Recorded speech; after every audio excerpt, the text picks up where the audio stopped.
I think back to my story, I kind of like enterprise software guy, but before I worked in the SAP for BI software, like business intelligence product. And then 2012, I joined the Splunk, spent like 6 years there. Just more about like, probably the Splunk actually to make like a big data actually a little bit more kind of a near real time, enable like IT or, security operation guide to make the real time decision. But, we still like consider, analytics still very slow, right? So a lot of the analytics software just pretty much like for dashboarding or reporting.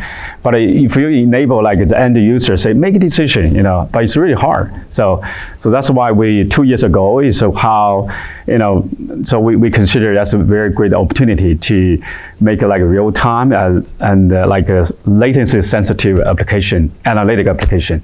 So that's why I'm so lucky, to collaborate with Charles, the member of Verge to, I think that's the two words actually they can get a converge. I think Tony also mentions a lot of use case, like a high frequency, like a trading or a lot of things. Actually, TimePlus right now is working with some the customer to working on this domain. The customer really care about the latency. But we talk about latency, not a nanosecond, but actually it's a millisecond or maybe like even below the 1 second. So I think it's a lot of the different use case.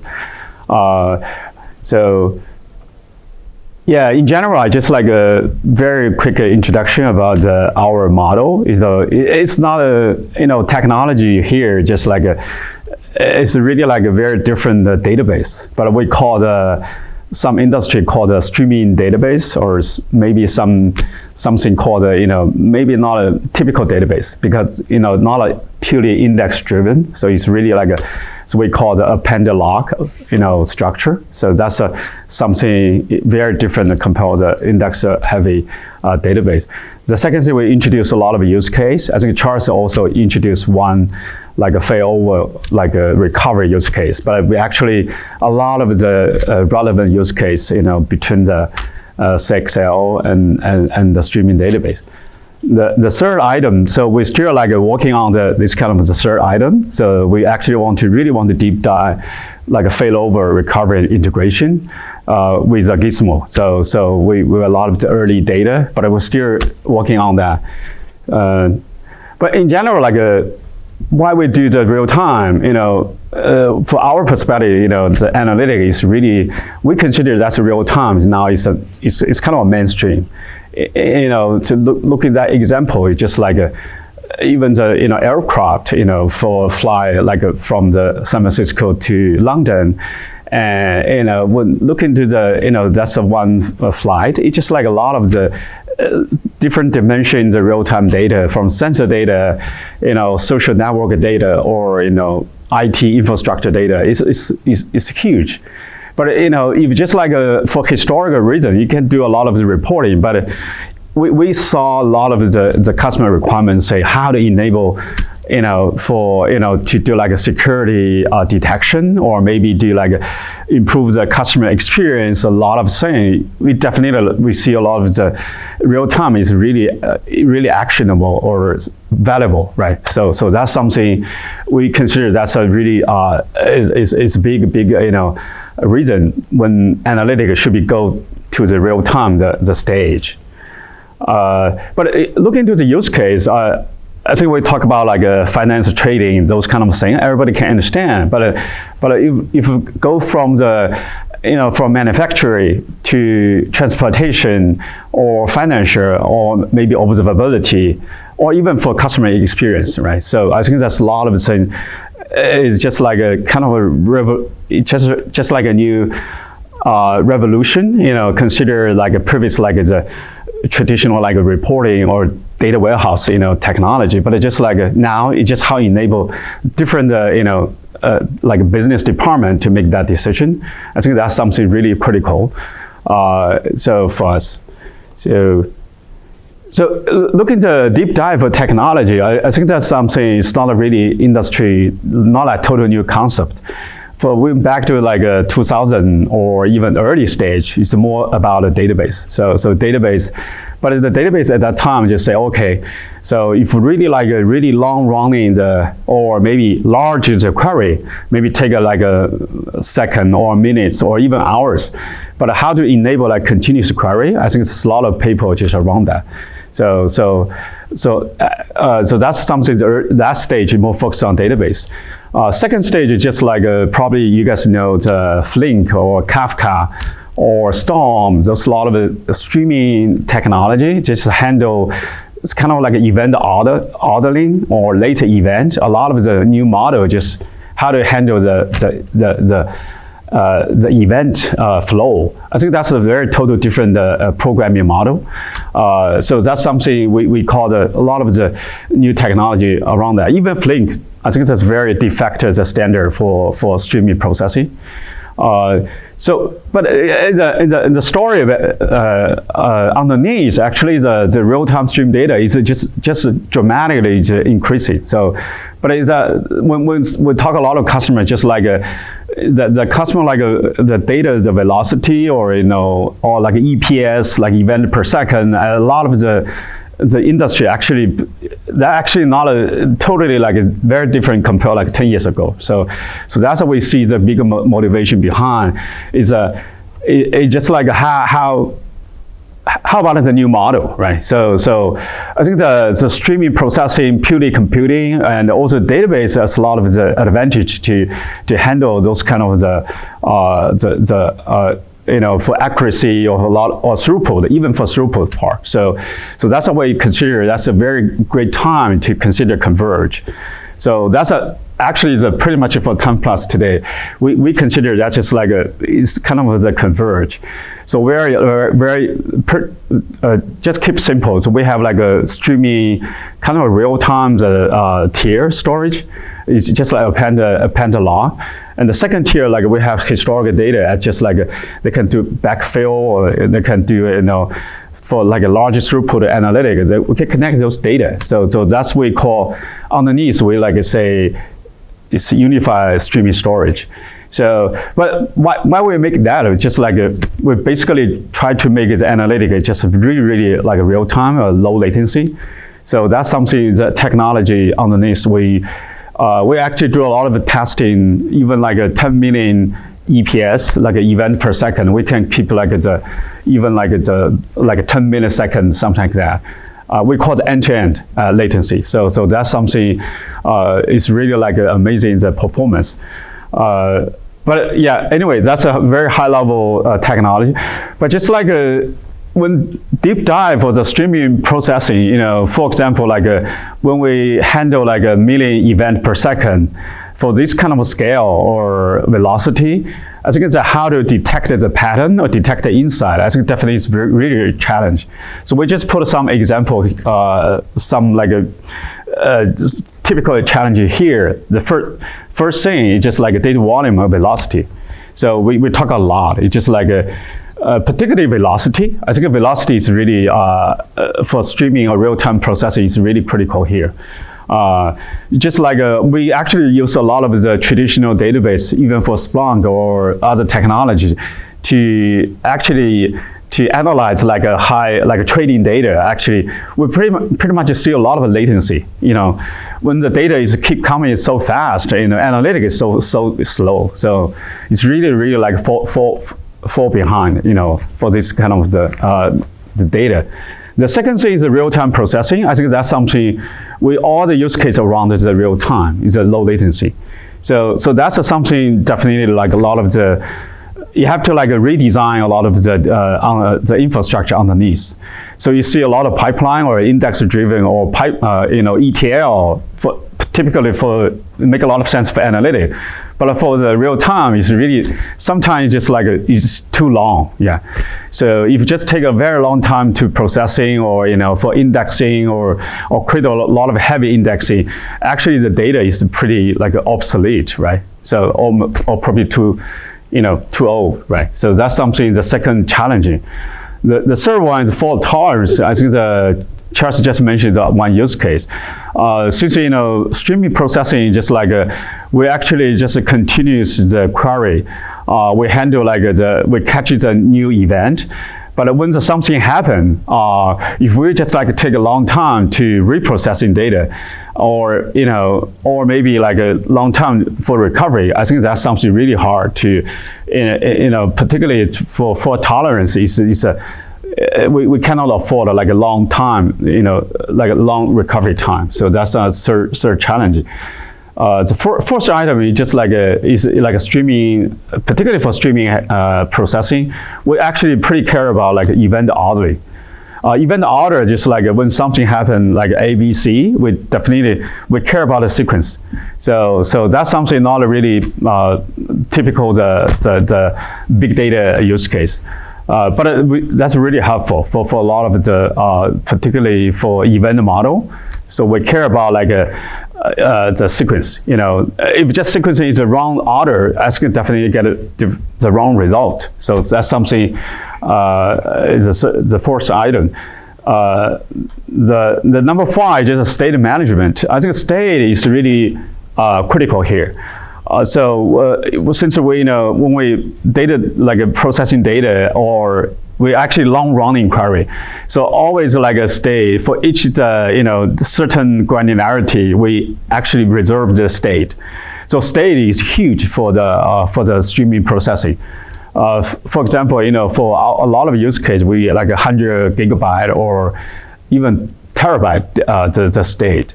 So that's create a lot of certain scenario how leverage the CXL. Later on, I can introduce a little bit. Scalability is that's another one. Just like when handle the increase in the data volume, how to scale out dynamically, or maybe scale in. So that's something I think very typical the data intensive application. So that's something we consider why we really passionate for the for CXL, the share big memory. I think that's something definitely is really relevant, or even the critical for streaming analytics. So that's the first thing, the volume, the velocity. If we got if a mentality now is go to memory-centric application, I think it definitely is really like change a lot of the design or architecture. So that's the number 1. Real-time processing, I think definitely the very critical case is the data shuffling. So when we do MapReduce or even for Spark, I think the worst case is just like data shuffling, but we just like see pretty often.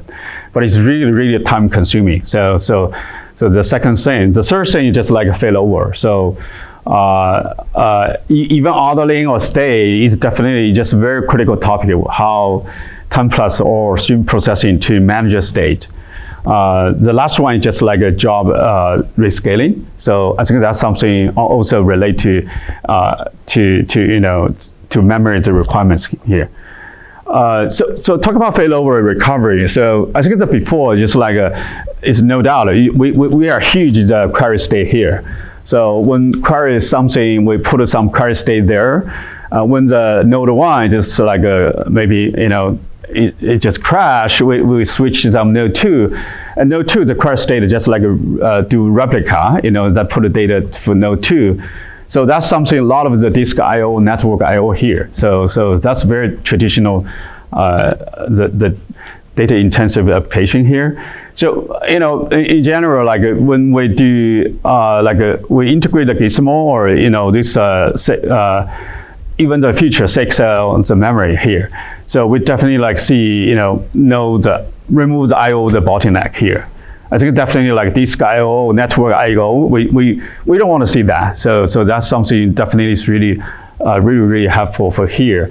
So we initially testing like 20 times faster. So we even consider in theory, CXL even faster, right? So I think the latency even for compare the local disk or even 100 times. Even more. So we definitely see a lot of room to even make better. Data shuffling is really, I think it's critical here.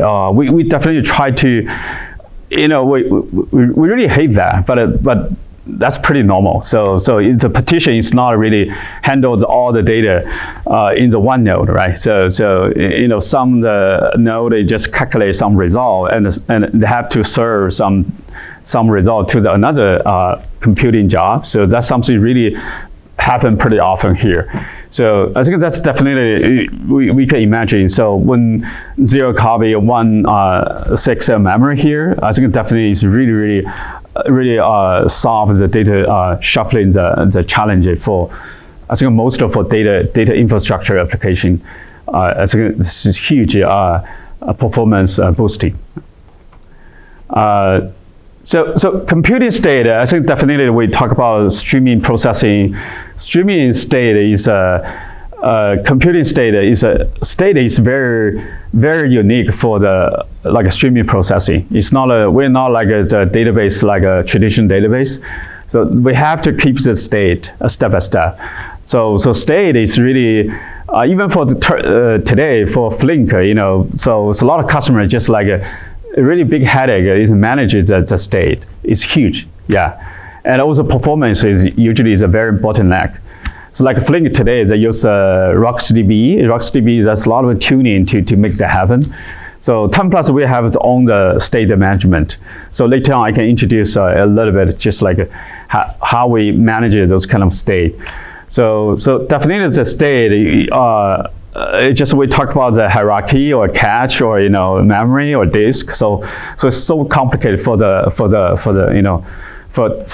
data analytic platform. So that's something we definitely looking very exciting for CXL memory here. Job scheduling is also a very typical case. For the like here node 1, node 2, we definitely want to scale out to node 3. So we have to move a lot of state or metadata into the like a repetition to the new node. So that's something we really it's a lot of it's very expensive before. So that's something we definitely see, when we get a CXL memory or, leverage those kind of, shared memory model. It definitely, we don't have to, to very traditional, the process to make very heavy or slow the rescheduling. So that's something we call scenario 4. But one deep dive, just like we just put an example here. So like here, we just like try to monitor some ordering, for example, like a delivery company. So we have a lot of order, and we want to see the 3-day, within the 3-day, and for certain user, for the already like deliver the order, which like a top 5 like the expensive the item. So for example here, so we just like use a SQL. So that's a very typical the TimePlus like a real-time streaming SQL. So when we do like a DAG or like optimization here, we do a lot of like the aggregation, we do some joining, and so you see that each step, the red color just we just like put a lot of state here. And each state we just write down checkpoint. So that's immutable. So the checkpoint coordinator just like handle all the state management. So the challenge is when the state get huge, like 100 gigabyte or even terabyte. I think that's something really like create a lot of the very big challenge. When we write the state or how to keep keep a very high performance or low latency. And that's really I think that's very one of the very biggest challenge for streaming processing. So like here we actually working closely with the memory verge, just like Gizmo the project as Charles mentioned. So just like really like we definitely like a checkpoint. We have some design to just talk with Gizmo directly. So it's it's kind of the checkpoint implementation. So we definitely like see this kind of since that's not a typical like 1 terabyte, we cannot put it into a memory before. But now we definitely a lot of opportunity just like leverage the memory to make that happen. So that's a little bit code level. So we have like 3 different implementation. Like one is leveraging local file system, for example, like EBS or SSD. So the throughput like 200, for example, like 250 megabyte per second. The second checkpoint, we can write. I think a lot of the database or stream processing, we put like a checkpoint into the S3, but that one is throughput is super low. So it's small, like the 10 megabyte or whatever. So, but it's unlimited, scalable, right? So that's something. The S3 is definitely a lot of the advantage. The last one, we just added the last one is Gizmo, the checkpoint. So that's something we now handle the three different implementation. So actually, I want to put some data, but we early data just like a really conservative, like 20 times. But technically, for Gizmo, like we use like a emulator, right? So now the data. So I think that's even for technically the last one, even like a throughput like 250 times compared to the local storage like a SSD. So that's something we certainly want to try to make that happen. Latency even like more than 116 times. So compared to the local storage. The S3 too slow. So if it's a real time, we definitely don't want to compare the S3. So that's a Gizmo. I think it definitely is very powerful for our the streaming processing, those kind of scenario. No. Yeah, the last one is our passion. Really, today we really care about latency. We call the latency expensive or sensitive. So a lot of analytic use case, I think more and more use case really care about the latency. So that's something really focus, like a financial trading or even for like the transportation or those kind of thing. I think that's definitely is really obvious. Second, look in the future. I think definitely the analytics should be moved to the real time and also make analytics actionable. So that's something really, definitely really passionate to make that happen. So underneath, we really are committed to make the platform. So that's why we really want to work with you guys like a Memory Verge or CXL, a lot of the hardware company to try to the infrastructure really critical to enable this journey. Yeah, that's it. Yeah. Any question? A little bit different topic here.